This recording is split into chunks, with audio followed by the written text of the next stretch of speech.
आणि यानंतर आत्ताची सर्वात मोठी बातमी आपण पाहणार आहोत। यूपीएससीचे अध्यक्ष मनोज सोनी यांनी राजीनामा दिलेला आहे। वैयक्तिक कारणांनी यूपीएससी अध्यक्षांनी हा राजीनामा दिल्याचं समजतंय। यूपीएससीचे अध्यक्ष मनोज सोनी यांनी राजीनामा दिल्याची ही बातमी समोर येतेय। वैयक्तिक कारणांमुळे त्यांनी आपल्या अध्यक्षपदाचा राजीनामा दिल्याची माहिती मिळतेय। अधिक अपडेट या संदर्भातली आपण जाणून घेणार आहोत। मंदार गोंजारी आपले प्रतिनिधी आपल्या सोबत आहेत सध्या। मंदार, यूपीएससीच्या अध्यक्षांनी वैयक्तिक कारण देत राजीनामा दिल्याचं समजतंय, काय नेमकी माहिती? मनोज सोनी यांनी त्यांचा राजीनामा सुपूर्द केलेला आहे। अर्थात तो अजून मान्य करण्यात आलेला नाही आणि हा राजीनामा देताना वैयक्तिक कारणास्तव आपण राजीनामा देतो आहोत असं त्यांनी म्हटलेलं आहे। मात्र नक्की कारण काय आहे हे स्पष्ट झालेलं नाही।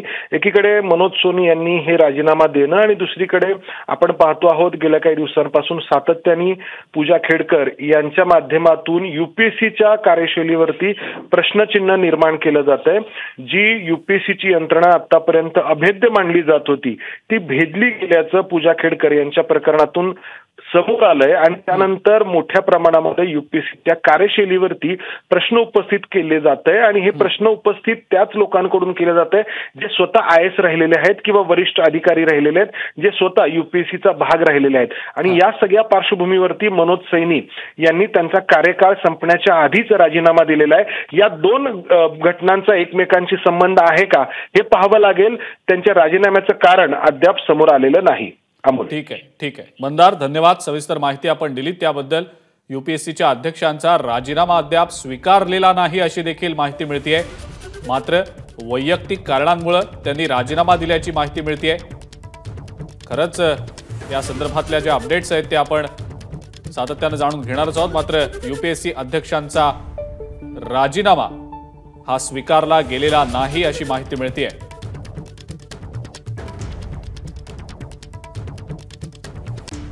यूपीएससीचे अध्यक्ष मनोज सोनी यांचा राजीनामा देण्याचा निर्णय हा वैयक्तिक कारणांमुळे होता अशी माहिती मिळतेय।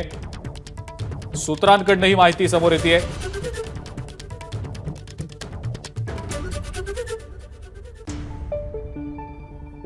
यूपीएससीच्या अध्यक्षांचा राजीनामा अद्याप स्वीकारण्यात आलेला नाही अशी देखील माहिती सूत्रांनी दिलेली आहे।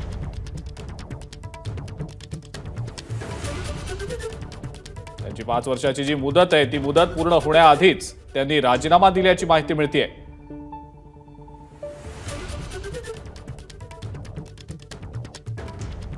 दोन 2023 मध्ये त्यांनी यूपीएससीच्या अध्यक्षपदाची सूत्र हाती घेतलेली होती आणि वर्षभरातच त्यांनी आता राजीनामा दिलेला आहे। वैयक्तिक कारण त्यांनी यासाठी दिल्याचं सूत्रांकडून समजतंय।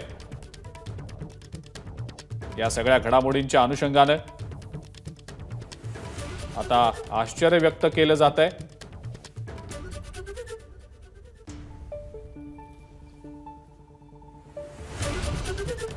मनोज सोनी यांची जी कारकीर्द आहे त्यावर देखील आपण एक नजर टाकणारच आहोत।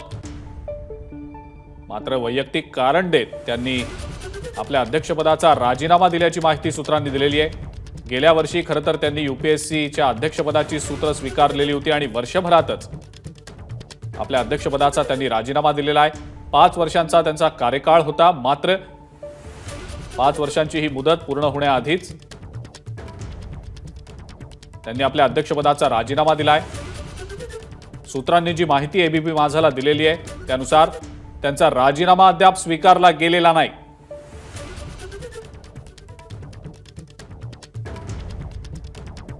गेल्या वर्षीच त्यांनी यूपीएससीच्या अध्यक्षपदाची सूत्र स्वीकारलेली होती आणि वर्षभरातच त्यांनी आता आपल्या अध्यक्षपदाचा राजीनामा दिलाय। एबीपी माझा, उघडा डोळे बघा नीट।